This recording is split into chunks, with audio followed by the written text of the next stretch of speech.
Planning یہ ہے کہ مسجد اقصی کو دھماکوں سے اڑا کر ہیکل سلیمانی کی تعمیر ہونی ہے جو تخت سلطنت دجال ہوگا. جنہوں نے فیصلہ کر لیا ہے کہ وقت کی سب سے بڑی خطرناک عیار طاقت یعنی اسرائیل کا خاتمہ کر کے رہنا ہے، اس لیے پورا منظرنامہ ایک تھرڈ ورلڈ وار کا قائم ہو چکا. جنہوں نے مصر کے مجرم سیسی کو، فوجی ناپاک ٹولے کے مجرم لیڈر کو جس پر احسان جناب ڈاکٹر مرسی نے کیا، جنہوں نے اسرائیل کے دانت کھٹے کرنے کا فیصلہ کیا، جنہوں نے شام میں جہاد برپا کرنے کا فیصلہ کیا، تو ان کے خلاف دنیا باولی ہو گئی، دنیا کے کتے بھونکنے لگے، بھموڑنے لگے، ان کو جیلوں کی سلاخوں کے پیچھے ڈال دیا گیا. افسوس ہے کہ سعودی عرب کے شاہ عبداللہ جو دنیا سے جا چکے اور ان کے دور کی حکومت نے اس مجرم سیسی کی مدد کی، اور مصر کے مکار مادہ پرس دشمنوں کے ایجنٹ مفتی علی جمعہ نے اس کے حق میں فتوے دیے، اور شیخ الازہر بھی اس کی جوتیاں سیدھی کرتا رہا. کل سے یاد رکھو، اسرائیل اور امریکہ کے پروڈکٹ کا جو بھی استعمال کرے، ایک مثال کے طور پر پیپسی کولا کو کہتا ہوں، جو استعمال کرے اس کا بائیکاٹ کرو، اس کو دشمن کا ایجنٹ سمجھو، اس کو سمجھو کہ وہ پیسے دے رہا ہے کہ اسرائیل یہ پیسے لے کر خنجر خرید کے کسی فلسطینی کی پیٹھ میں گھونپ دے. اور ایسے ملاؤں اور ایسے صوفیوں اور ایسے مفتیوں جو سرکار کی جوتیوں میں رہتے ہیں، ان کے کپڑے الٹ دینے ہیں، انہیں ننگا کر کے دکھا دینا ہے. مسلمانوں نے جب ان کی خلافت عثمانیہ عروج پر تھی غفلت اختیار کی اور تفریق کے راستے پر ان کو ڈالا گیا، اور یورپین طاقتوں نے مذہبی اور صلیبی جنگوں اور یہودیوں نے صہیونی تحریک کے نتیجے میں ترکی اور ترکی سے متعلق ممالک کو نشانہ بنانا شروع کیا، کمزور کرنا شروع کیا. 19ویں صدی کے آخری سال تھے کہ ہرزل نے سوئٹزرلینڈ میں ایک عالمی کانفرنس منعقد کی اور یہ طے کیا کہ فلسطین کو یہودیوں کے وطن کے طور پر اختیار کرنا ہے. اور ظاہر ہے کہ کوشش ہرزل کی طرف سے سلطان عبدالحمید ثانی عثمانی کے دربار میں اس کی گئی کہ فلسطین کی سرزمین کا کوئی خطہ یہودیوں کی آبادی کے لیے دے دیا جائے، لیکن ترکی کا وہ مرد غیور و باہمیت ایسا انسان تھا جس نے ہرزل کو نکال باہر کیا اور کہا کہ یہاں سے نکل جا، زمین کا ایک چپا کیا ایک انچ بھی میں تجھے نہیں دے سکتا، تجھے اگر زمین مل سکتی ہے تو میری لاش پہ مل سکتی ہے. اور اس کے بعد پھر سازشوں کے وہ جال بنے گئے کہ یہودی شخص کے ذریعے سلطان عبدالحمید ثانی عثمانی کو گرفتار کر کے جیل میں بھیجا گیا، جس جیل کا جیلر بھی یہودی تھا. اور یہ سارے کام کرنے والا وہ منافقوں کا ٹولہ اور یہودی آبادی کے مسلم نما دشمنوں کے ایجنٹوں کا لیڈر مصطفیٰ کمال تھا. وہ مجرم، وہ قاتل، وہ مسلمانوں کے لیے سب سے زیادہ زہرناک، وہ امت مسلمہ کا ناگ اور اژدہا جس نے خلافت عثمانیہ کے زوال کا فیصلہ کیا اور 1924 میں اعلان کر دیا کہ خلافت عثمانیہ کو ختم کیا جا رہا ہے. ہندوستان اس وقت چیخ رہا تھا. محمد علی جوہر اور ان کی والدہ بی اماں دورے کر کر کے کہہ رہی تھی کہ جان بیٹا خلافت پہ دے دو. بولی اماں محمد علی کی جان بیٹا خلافت پہ دے دو. ہندوستان کی گلیاں اور سڑکیں اس وقت خلافت کی آواز لگا رہی تھی جب مصطفیٰ کمال جیسا مجرم و کمینہ خلافت کا قتل کر رہا تھا. اور اسی مصطفیٰ کمال کے ایجنٹ مصر کا صدر عبد الناصر اور عراق کا صدام اور شام کا حافظ الاسد اور حجاز کا شریف حسین، اور وہ تو بات کے تھے حجاز کے شریف حسین سے جو ایجنسی کھولی گئی، حجاز کی سرزمین میں انگریزوں کی ایجنسی جو کھولی گئی، اس نے انگریزوں کو عراق حوالے کیا اور فلسطین حوالے کیا اور شام فرانسیسیوں کو حوالے کیا اور لیبیا اٹلی کو حوالے کیا اور الجزائر فرانس کو حوالے کیا. سائکس پیکوٹ معاہدہ طے پایا، اور اس معاہدے کے ذریعے جو 1917 میں ہوا اور انگریزوں کی فوجیں شہر القدس میں داخل ہوئیں اور صلاح الدین کی قبر پر دمشق میں پہنچ کر جنرل ایلمبی نے پیر سے ٹھوکر ماری اور کہا لے صلاح الدین، ہم پھر واپس آ گئے اور صلیبی جنگوں کا خاتمہ ہو گیا۔ یہ 19ویں صدی کے اواخر اور 20ویں صدی کے اوائل کی وہ کہانی ہے جس نے ایک نئے عالم عربی کو وجود عطا کیا۔ یہ عالم عربی پہلے فرانسیسیوں اور انگریزوں کی ٹاپوں اور جوتوں کے نیچے مسلا گیا، اور جب ان کے مقابلے کے لیے قوم اٹھی تو پھر ان چالاکوں اور عیاروں نے اسی قوم کے منافقوں کو اختیار کر کے در پردہ پوری سازش کے ساتھ ان کو حکومتیں سونپ دی، اور وہ بظاہر برطانیہ چلے گئے اور فرانس چلے گئے، لیکن آج آپ اپنی آنکھوں سے دیکھ رہے ہیں کہ یہ سارے ممالک اور ان ممالک کی وہ تنظیم جس کو عرب لیگ کا نام دیا گیا، عرب لیگ عرب کے منافقوں، بو جہلوں، بو لہبوں، لادینوں، بد کرداروں اور عیاشوں کی وہ تنظیم ہے جس نے مسجد اقصی کا سودا کیا، جس نے فلسطین کو بکوایا، اور جس نے اخوان کے مجاہدین کو 1948 میں 1947 میں شہر فلسطین کی سرزمین پر جہاد سے روکا، جس نے عز الدین القسام کو 1935 میں شہید کروایا۔ یہی وہ تنظیم اور اس کے ماننے والے عرب کے وہ ایجنٹ اور انگریزوں کے غلام اور اس امت کے بدترین منافق ہیں جنہوں نے کبھی بھی فلسطین میں جہاد ہونے نہیں دیا، جنہوں نے عرب فوجوں کو ناکام کیا، جنہوں نے ان لوگوں کو جنہوں نے فلسطین کی سرزمین پر جہاد کا ارادہ کیا یا جہاد کی تحریک چلائی ان کو جیلوں میں سڑوا دیا، ان کی تنظیموں کو توڑ دیا، ان پر بین لگا دیا۔ 1914 سے 1918 تک جو پہلی جنگ عظیم یورپ میں بھڑکائی گئی تھی وہ صہیونیوں کی طرف سے بھڑکائی گئی تھی، اور اس کا پورا فائدہ صہیونیوں نے حاصل کیا۔ عالم اسلام کو تار تار کر کے رکھ دیا گیا، ترکی کی کمر توڑ دی گئی اور عالم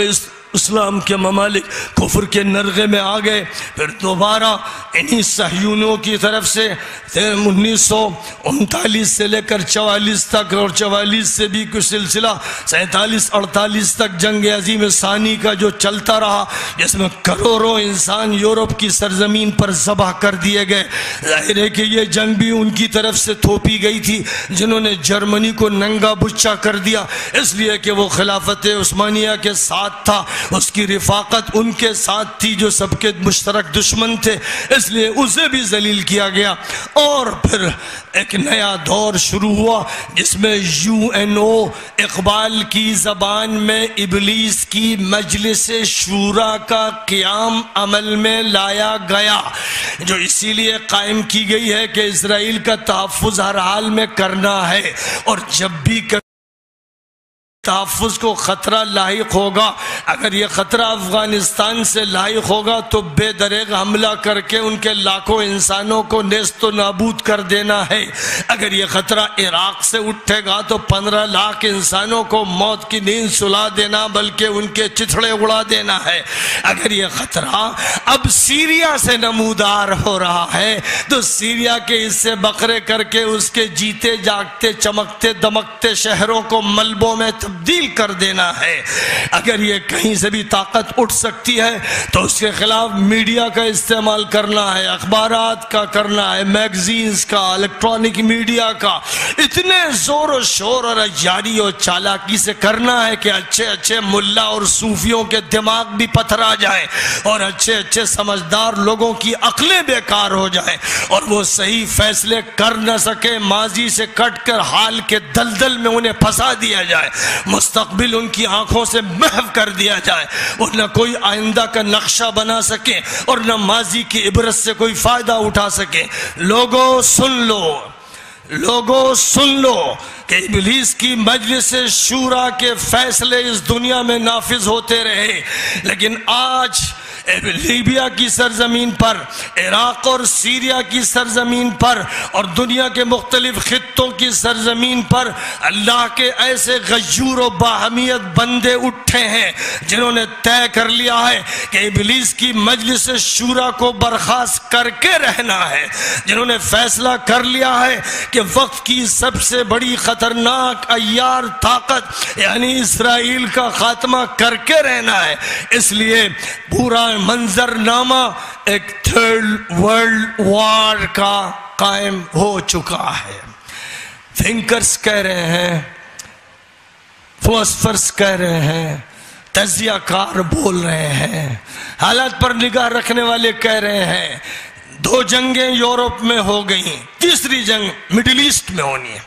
اور چونکہ مڈل ایسٹ ہی کا وہ خطہ ہے جس میں عیسیٰ مسیح کا نزول ہونا ہے، جس میں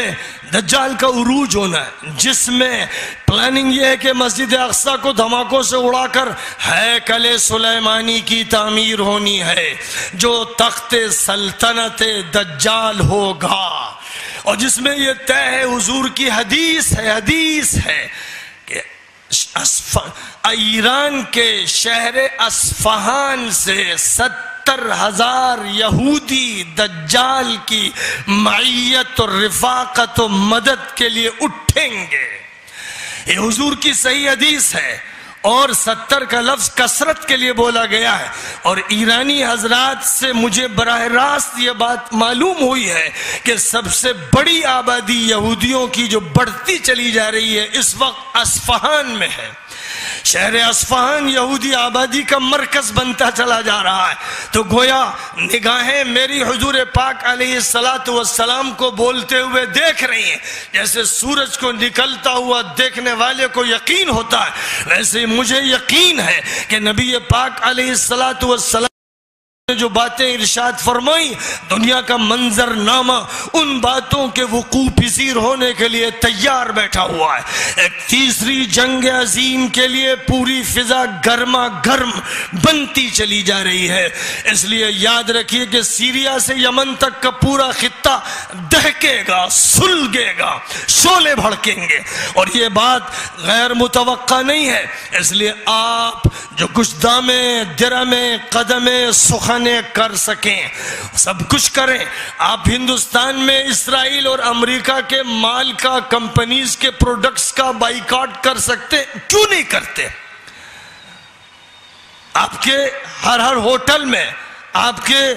ہر مشروب کی دکان میں پیپسی کولا بک رہا ہے، امریکن کمپنی کے سامان کا بائیکاٹ آپ اپنی پیاس اور اپنے مشروب کی چاہت کی بنیاد پر کرنے کے لیے تیار نہیں ہے۔ آپ پر واجب ہے، فرض ہے کہ جو مال بھی اسرائیل میں بنے گا، امریکہ میں بنے گا، یورپین کنٹریز میں بنے گا، یہاں بیٹھ کے طے کرو کہ الیکٹرانک میڈیا اور پرنٹ میڈیا کا استعمال کر کے دنیا کے اس جادوئی فتنے اور دنیا کی عیاریوں کا قلاقمہ کر دیں گے۔ جو ہمارے ہاتھ میں امکانات ہیں انہیں استعمال کریں گے۔ معاشی طور پر ہم نہ صرف یہ کہ اپنے شہر میں ایسی تمام منتوجات کا بائیکاٹ کریں گے، بلکہ پورے ملک میں یہ صدا لگا دیں گے، ہر غیرت مند کو للکاریں گے، ہر باہمیت انسان سے کہیں گے کہ او غیرت مند مسلمان، او غیرت مند انسان، کیا تجھے شرم نہیں آتی کہ اسرائیل جو مظالم کر رہا ہے اور جو اس کے ساتھ ملنے والے ممالک اور عربوں کے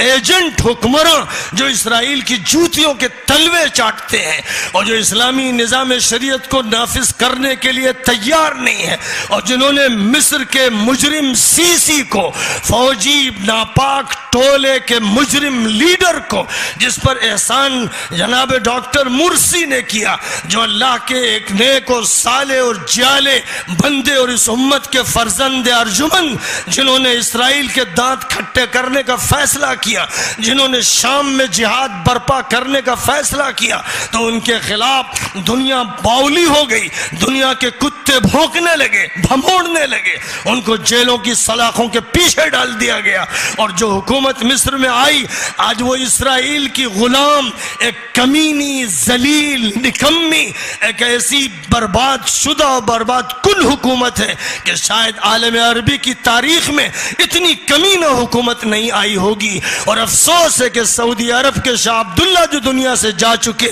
اور ان کے دور کی حکومت نے اس مجرم سیسی کی مدد کی، اور مصر کے مکار مادہ پرس دشمنوں کے ایجنٹ مفتی علی جمعہ نے اس کے حق میں فتوے دیے، اور شیخ الازہر بھی اس کی جوتیاں سیدھی کرتا رہا۔ یہ وہ صورتحال نفاق کی ہے جس نفاق کے پردوں کو کھول دینا ہے، اور جس نفاق کے مجرموں کے جت کو تشتزبام کر دینا ہے، اور ایسے ملاؤں اور ایسے صوفیوں اور ایسے مفتیوں جو سرکار کی جوتیوں میں رہتے ہیں، ان کے کپڑے الٹ دینے ہیں، انہیں ننگا کر کے دکھا دینا ہے کہ تم جاتے ہو جہنمیوں کے ساتھ تو جاؤ، ہم ساتھ ہیں اسلامیان عالم کے ساتھ، ہم ملت اسلامیہ کے ساتھ ہیں، ہم رسول عربی کے ساتھ ہیں، ابو بکر و عمر کے ساتھ ہیں، ہم عثمان و علی کے ساتھ ہیں، ہم صحابہ رسول کے ساتھ ہیں، ہم امت کے مجددین و مصلحین کے ساتھ ہیں، ہم وحدت امت کے ساتھ،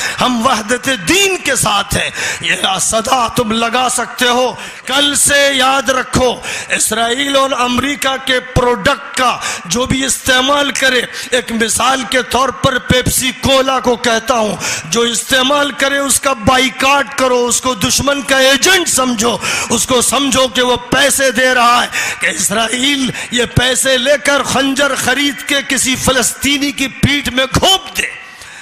ایسے بے غیرتوں کو ملت سے الگ کر دینا چاہیے، اور تحریک طاقتور طریقے پہ چلانی چاہیے۔ ظاہر ہے کہ یہ وقت کی پکار ہے، وقت کی صدا ہے، یہ احرار اور آزاد انسانوں کی للکار ہے، اور اس کو پہنچنا چاہیے، ہر جگہ پہنچنا چاہیے۔ یہ صدا اسرائیل سے ٹکرائے، یہ صدا القدس پہنچے، یہ صدا دنیا کے ایک ایک ملک میں پہنچے۔ اور یہیں اسی اسٹیج سے میں کہتا ہوں کہ مرسی اور حضرت استاذ قرضاوی اور شیخ مرشد اخوان اور ان کے علاوہ جن کے بارے میں مصر کی ذلیل، کمینہ، ملیج، گندی عدالت کے قاضیوں نے، مجرموں نے، فرعونوں کے ایجنٹوں نے، بچوں نے جو فیصلے کیے ہیں کہ ان کو قتل کر دیا جائے یا سولی پہ چڑھا دیا جائے، ان فیصلوں کو ہم لوگ ٹھکراتے ہیں، ان پر تھوکتے ہیں، اور ہم یہ مان کے چلتے ہیں کہ یہ فرعون کے رذیلوں اور کمینوں کے فیصلے ہیں۔ پوری امت ہندیہ ان فیصلوں کو رونتی ہے، اور پوری امت اسلامیہ دنیا کے ہر ملک میں ان فیصلوں کے خلاف ہے۔ ہو سکتا ہے فرعون کو مہلت ملی، اس نے بے شمار بنی اسرائیل کے بچوں کو مارا، پھر اللہ نے ڈبویا، ہو سکتا ہے کہ وہ بھی بہت سے اسلامیوں کو ذبح کر دے۔ کتنے لوگ میدان رابعہ میں مارے گئے، کتنے لوگ میدان محمود میں مارے گئے۔ 10,000 انسانوں کا قاتل و مجرم سیسی، اور ہزار انسانوں کو جیلوں میں ٹھوسنے والا یہ ڈکیت و مجرم آج زندہ کیسے ہے؟ یہ امت نے کیسے برداشت کیا؟ ظاہر ہے کہ امت آج وقت کے ایک فرعون کے مقابلے کے لیے اٹھا چاہتی ہے، اور عالم عربی یا عالم اسلامی کے جو لوگ، خوب سن لیجئے، جو حکومتیں ابھی بھی حکومت مصر کا ساتھ دے رہی ہیں، ان کے ساتھ کھڑی ہیں، وہ مجرم حکومتیں ہیں، وہ ایجنٹ اسرائیل کی ہیں، وہ ایجنٹ ہیں ان ظالم اور باطل طاقتوں کی جو ہمیشہ مسلم دشمن اور اسلام دشمن رہے۔ سیریا ہو یا عراق، جو لوگ حکمرانوں کے ٹولوں اور مجرموں کی مدد کر رہے ہیں،